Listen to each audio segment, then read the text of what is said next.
Hello, my name is Maria Fernanda Benitez. I have a master's degree in educational studies, and today I'll be presenting the results of my research on English as a foreign language teaching methods for the visually impaired.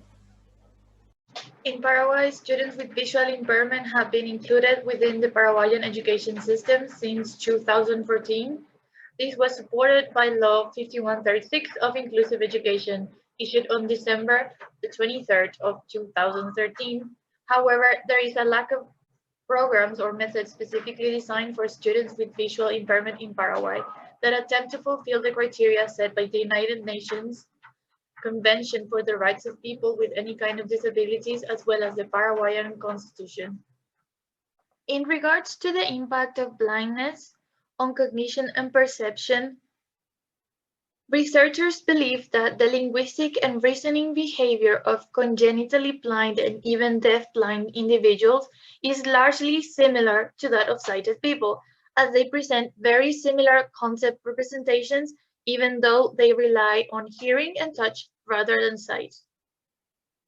The blind are capable of performing almost the same tasks as the sighted. The blind are also capable of forming solid notions of abstract concepts based on information gained through other people talking about such concepts.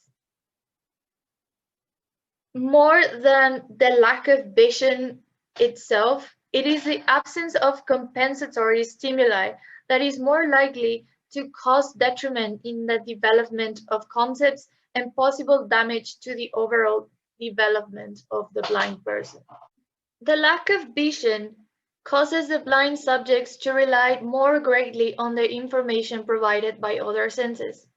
Due to the lack of visual information, the blind rely on verbal labeling, rehearsal, memory for touch and movement, as well as repeated familiarization with spatial layouts. Logically, the exceptional characteristics of touch, slow pace, sequentiality, in the collection of information and the small size perceptual field determine the type of analogical representations they can build. Researchers have found that the blind stand on memorizing series of items regardless of what position they occupy in the series. They concluded that in the absence of vision, the world is experienced as a sequence of events by the constant use of memory strategies in series of tasks in everyday life. In terms of language learning, the effects of blindness are seen in the blind children trouble when learning consonant sounds that are similar but have a perceptually different place of articulation, such as the voice bilabial nasal and voice alveolar nasal in English. There is research reporting that visually handicapped children did not present any problems with sound acquisition, but only a delay with sounds with visible articulation. However, this problem is overcome as visually impaired individuals later on master the use of acoustic information in order to produce sounds correctly.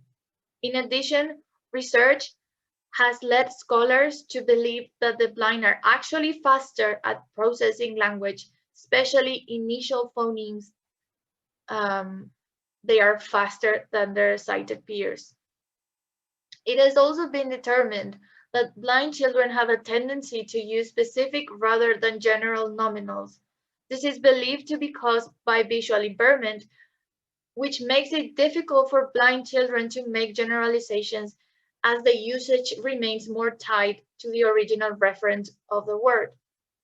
Several researchers have studied the inability of or difficulty of the visually impaired of forming general concepts. Likewise, visually impaired children produce fewer deictic terms such as these and here. Moreover, they usually acquire the proximal terms before the distal ones, which the sighted children do simultaneously.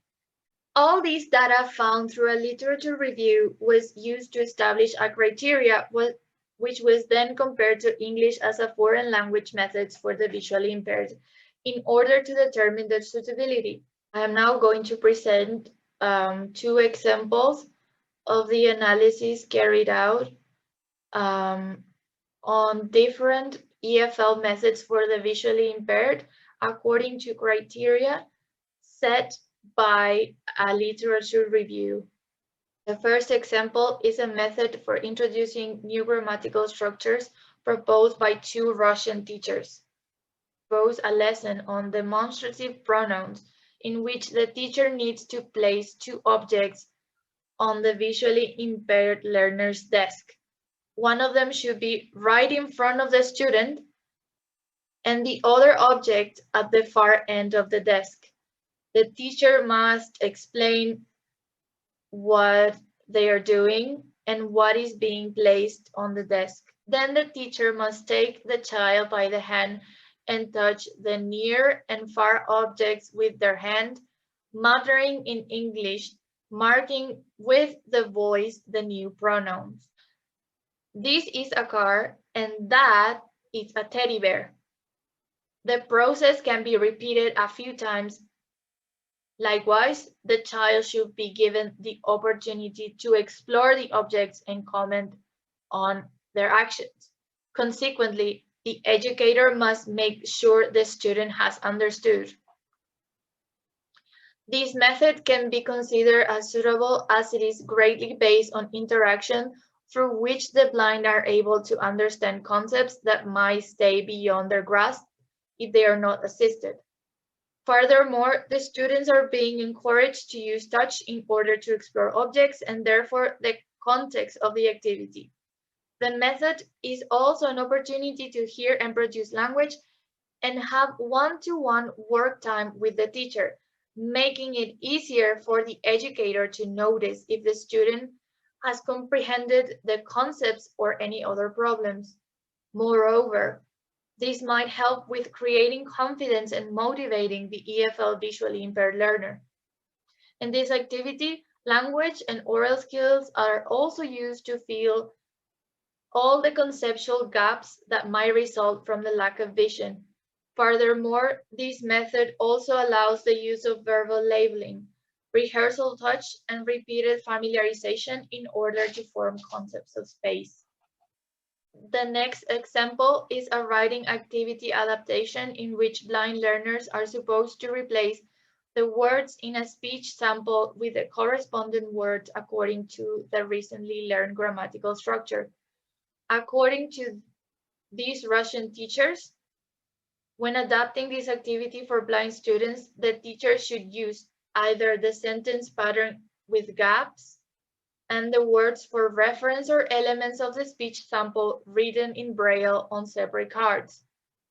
The activity consists of the very common task called fill in the blanks, in which students have to complete the missing elements of the sentence with the appropriate word. In the case of the blind, they had the reference words on the bottom printed in Braille or in separated cards with the words written in Braille. An activity such as this seems to disregard the needs of the visually impaired as it does not consider the characteristics of touch, sequentiality, and slower pace. Activities of this kind can be confusing for blind students since this type of format requires simultaneous perception of several elements on a wide range in a single glance, something that is not possible for the visually impaired students as they relied on the sequentiality of touch. In this case, students will have to read all the sentences first in order to know what part of them is missing. Then they will have to read all the cards and analyze what word goes into each space. They will need to read all of the information before starting the activity, which might take a long time. This activity can be tedious for blind students because they have to read the sentences and reference words repeatedly in order to complete the task. Therefore, this method cannot be considered as suitable for blind students. Through this research, it was possible to establish several needs of the visually impaired. In the first place, for language learning, the blind have the necessity of interacting with peers and their surroundings as they rely on modeling and repetition to learn the language. They also require touch stimulation as the blind experience and construct their notions of the world via the sense of touch.